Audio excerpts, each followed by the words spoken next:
In this presentation, I'm giving an overview of the private sector module of Informus. My name's Gary Sachs. I work at Deakin Uni in Melbourne in Australia, and I'm presenting this on behalf of the private sector module leadership team, which includes Lana Vanderlee, Melissa Mielon, Ben Wood, and Sally Mackay, and myself, obviously.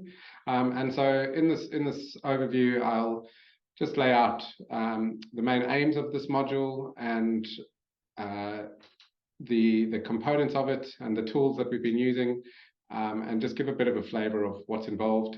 And if you're interested, then please contact me or others in the team, and we can chat more about it. So the module is as you would expect, about monitoring the private sector, and particularly the food industry. That's in recognition that the food industry has a huge role to play in, and plays a big role in shaping food environments. Obviously, the food industry is not the only influence on food environments, and certainly we, as part of public health efforts to improve food systems, recognize that you need government leadership as well as societal involvement, but clearly the food industry plays a key role, and so our objective within the private sector module is to monitor what's going on in the food industry. So more formally, we've written that our goal is to monitor and benchmark food industry actions with a focus on the influence on the healthiness of food environments, and efforts to improve population diets. So what the private sector module of Informus aims to do is have standardized approaches to monitoring and evaluating all things related to the food industry, so their structure, their policies, and their practices. And I'll talk through what that involves. And really, the module is designed to tie into the other modules of Informus, particularly the public sector module, because a lot of the implications of what we find in the private sector module is that you need more government regulation, and so it's really important that ideally in a country we'd be doing the private sector module and the public sector module at similar times, just because they're so interlinked.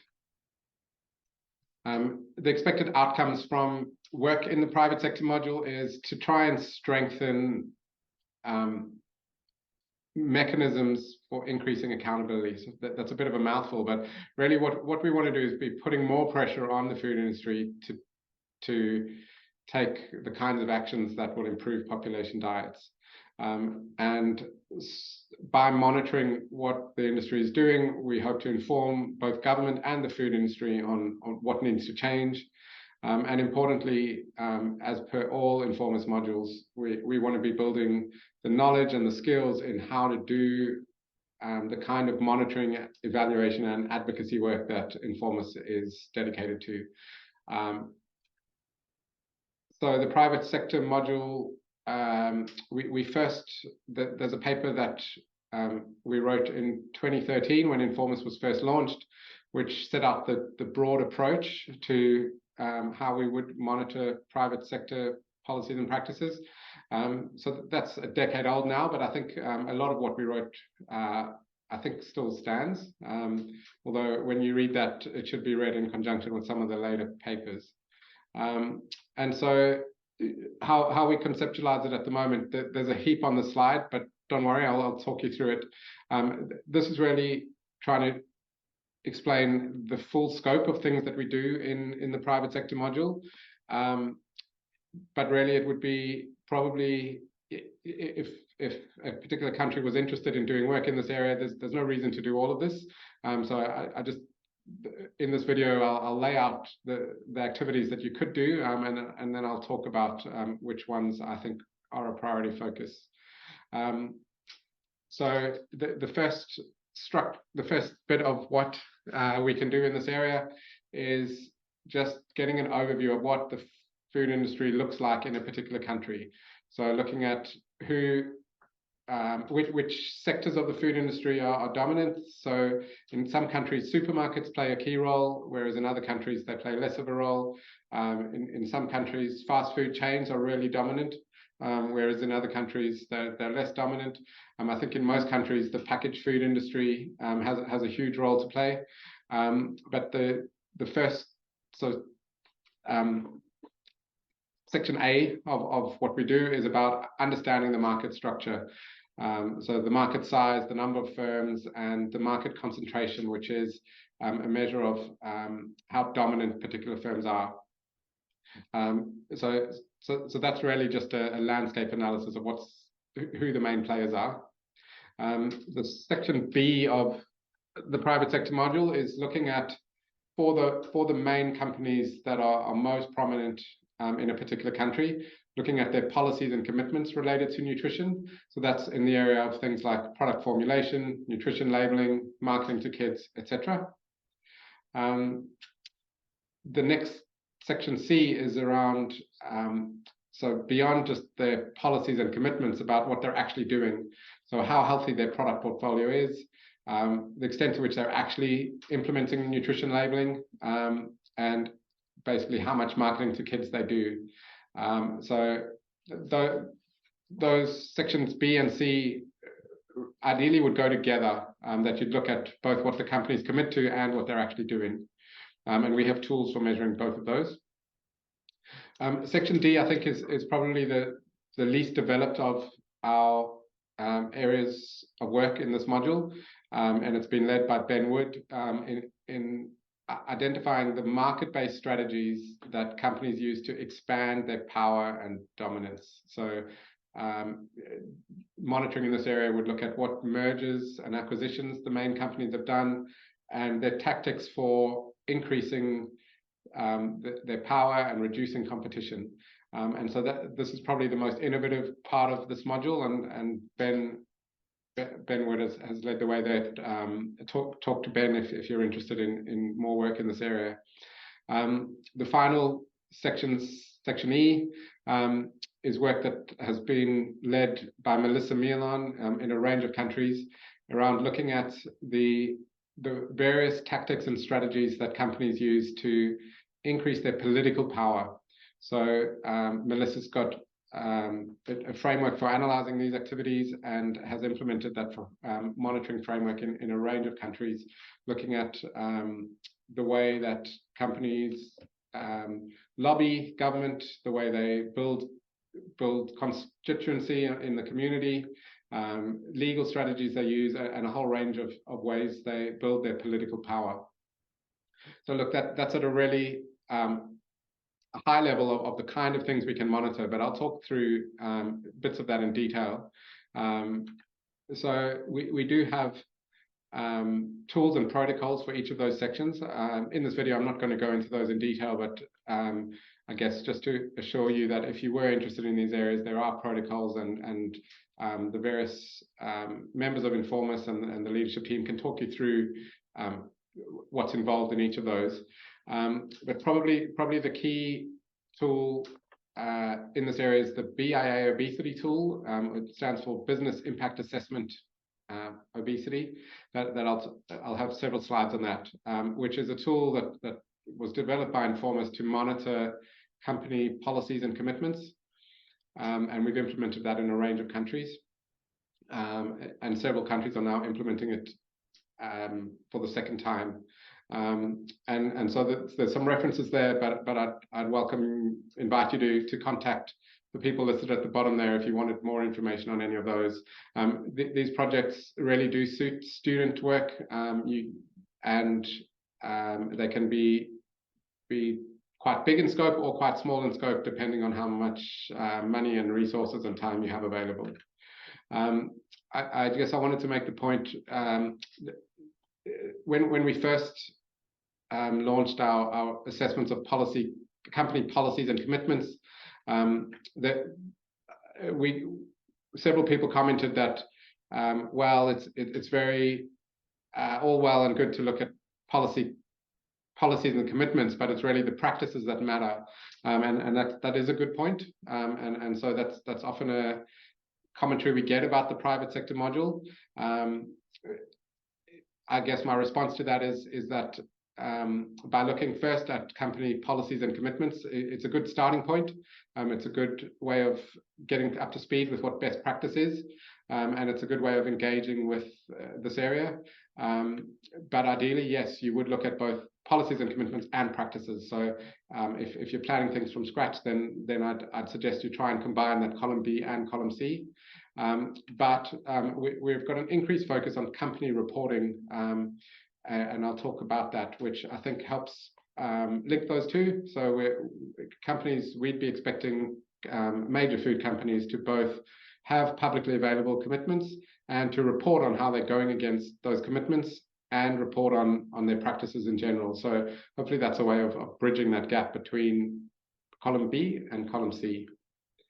So just to give you a sense of where we've been active through the Informers network, the Section A is a relatively new area. So only a couple of regions have done the formal analysis of market structure. We've been most active in column B, which is implementing the BIA OB3 tool.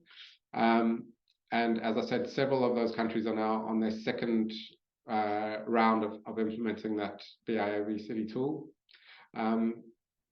And Melissa's tool to look at corporate political activity has been implemented in a range of countries. I think the list is even bigger than what's up on the screen there. And those are really well suited to student projects too, and are excellent for advocacy when you document just the huge range of corporate political activity that companies get up to. So I'll now just spend a few minutes talking about the BIA OB3 tool. And the idea of this tool is to be able to look in a particular country at the policies and commitments and reporting of the major food companies in that country in relation to nutrition. And so basically it's a scorecard. So there's a list of things that we think companies should be doing, and that we developed that list based on the evidence and a summary of various recommendations in the literature. And then we score companies against those recommendations. And so you end up with a nice scorecard for each company that shows how they compare to best practice. And typically, I'll show you in a second, when we've implemented this, companies tend to score really badly. And so there's normally a whole range of recommendations one can make for improvement that are tailored to the local context. And I think, as I said before, this tool is probably most useful when we look at not just the company policies and commitments, but when we couple that with data on their practices. And so I'd encourage countries thinking about this to try and do both together.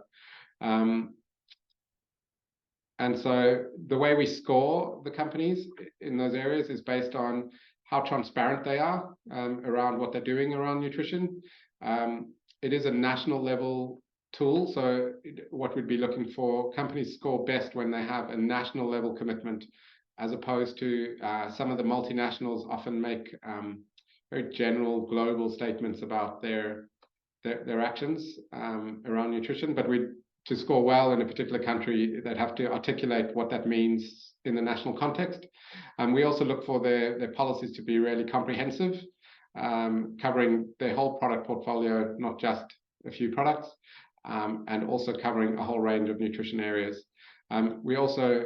Companies score best when they're really specific. So as you might expect, companies like to make very general, non-committal commitments. But they score best when it has dates and times and goals that are really specific. We do weight each of the areas that we look at based on expert opinion on how important they are. And so when you're applying this tool, we have very detailed protocols and spreadsheets and a whole range of documents to help countries implement this. As I said, we've implemented this tool in a range of countries now, and so can offer a whole lot of help to other countries who are hoping to do this. The process, which I'll go over very briefly for now, is just to explain that in doing these company scorecards, we do try and engage quite heavily with companies themselves to try and get a sense of what their policies are. And so once we've selected companies for inclusion, and there's some methods about how to select those, we go and collect what's available publicly, so on company websites or company reports. But we often find, particularly in low and middle income countries, that there's very little available online. And so it's critical to try and liaise with companies to ask them for extra information that's not available online. And that process can take a long time, and we have a whole range of tips to share on how best to approach companies, who to partner with to try and get that engagement with companies. And so that's quite a long and drawn out process at times. But we can offer help if you'd like to. It's a really important part of the process. We then score the companies using the tool. We develop recommendations for both companies themselves as well as at the sector level and for governments on how to regulate the food industry. That's typically because we find companies are not doing enough. So I guess our recommendation is typically that we need government regulation. And then we release the results. In Australia, we've also done an evaluation of the impact, which I'll talk about very briefly. So just pointing out, in 2018, we ran this process for Australia, and we're just in the process now. It's 2023. We're repeating the process and hope to launch the results in 2024. Here's a snapshot of the 2018 results. This is for supermarkets. As you can see, you get a bit of a league table. Those are the four main supermarkets in Australia. In 2018, they were all doing pretty badly. And that's our results for food manufacturers. What's interesting and what we found across countries, I'll show some results for other countries in the next slide, is the huge range.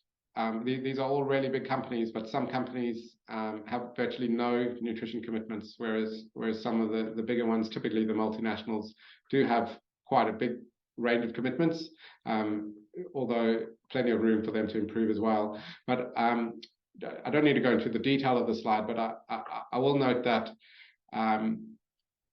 the relatively simple charts that this tool generates speaks well to the executives in food companies as well as government.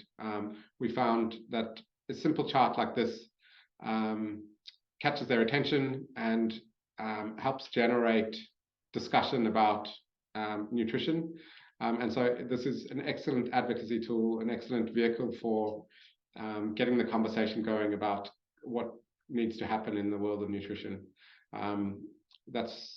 The slide is about fast food companies from Australia in 2018.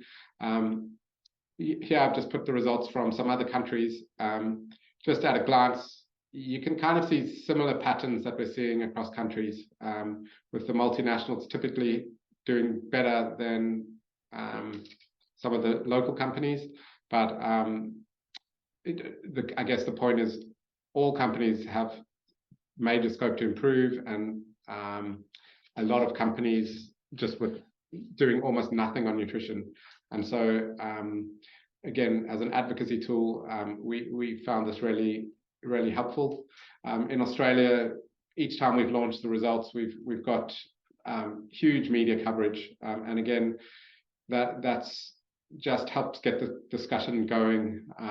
The media love a scorecard, so if you're interested in getting yourself in the media, I think this BIA obesity tool is a good way to get some good coverage.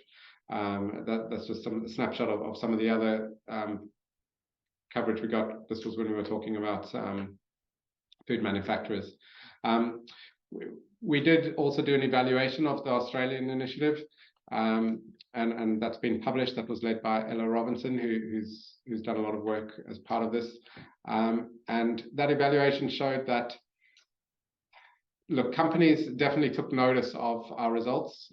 We saw several food companies put out media releases in response to this. One of the fast food companies, the CEO recorded a video in response to our results. And so we definitely got some engagement on with companies. And so I think while we think that probably government regulation is really the only way we're going to see companies make massive changes, we did think that this BA obesity tool did contribute to at least more discussions about what needs to happen in nutrition. And so I think if particularly for countries that maybe are just starting out with Informis, I think starting out with BA obesity and of course the food epi tool in the public sector module, I think is a good way to just get the conversation started. I'll just point out some of the other aspects of what we've done in the private sector module is look at the healthiness of company product portfolios. So here's a report led by the George Institute in Australia, which described the healthiness of product portfolios by company. And the George Institute has released this kind of report every year. And so you can track progress over time. So that if you have food composition data, this kind of tool, I think is really worthwhile. Also just pointing out that the private sector module can use data from other modules. So particularly in, say, the food retail space where there's protocols for measuring what's going on in supermarkets, that can also be reported at the company level as part of the private sector module. The same could be for marketing to kids.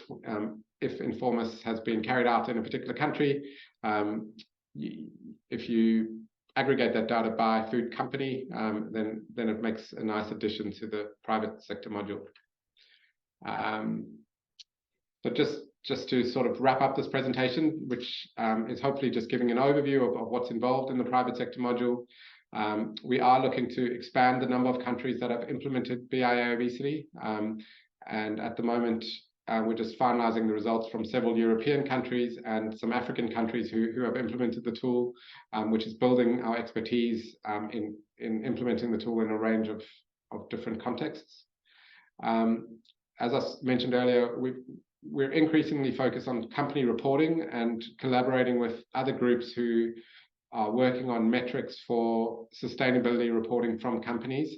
And my own view is that that's really going to be a major focus area over the coming years as companies get put under pressure to do more and more around sustainability reporting. But groups like us need to be at the forefront of specifying what metrics they should be reporting on. And so I think that there's going to be a key role for Informis in contributing to those discussions. Now that we've done this work in a range of countries, we're also looking to compare company performance across countries and regions. And so that's something we'll be working on. And obviously any work that's done by Informis would contribute to that. And an area that I haven't touched on in this presentation, but is clearly a key focus is environmental sustainability. We have developed a tool for assessing food company commitments around environmental sustainability as well as their reporting there. Companies definitely see sustainability and nutrition as interlinked, and in their reporting they join the two. And so we have done some work on indicators for environmental sustainability. We're piloting that in a range of countries. And so I'd look out for more information, more tools there, and we'd be happy to discuss what we're doing there with anyone who's interested. We are also collaborating with a range of other organizations who are also benchmarking food companies along a similar vein to what I've just described. It's actually becoming quite a crowded space with several new tools popping up. I think Informis's role there, in addition to collaborating with these other organizations, is to build capacity in particular countries for applying these tools or the Informist tools in a range of countries, and also in setting the benchmark as to what we should be monitoring companies on. And so as each tool develops, they propose their own metrics. I think there's a key role for Informist in highlighting what best practices, what metrics we think are most important. So hopefully this video has given you an overview of what the private sector module is all about. We've got a good track record in this area. We've got a range of tools, processes, emails, just experience in dealing with food companies. So please reach out to me or the other members of the module leadership team to just chat about this. And hopefully we can expand the work that Informist is doing. Thank you.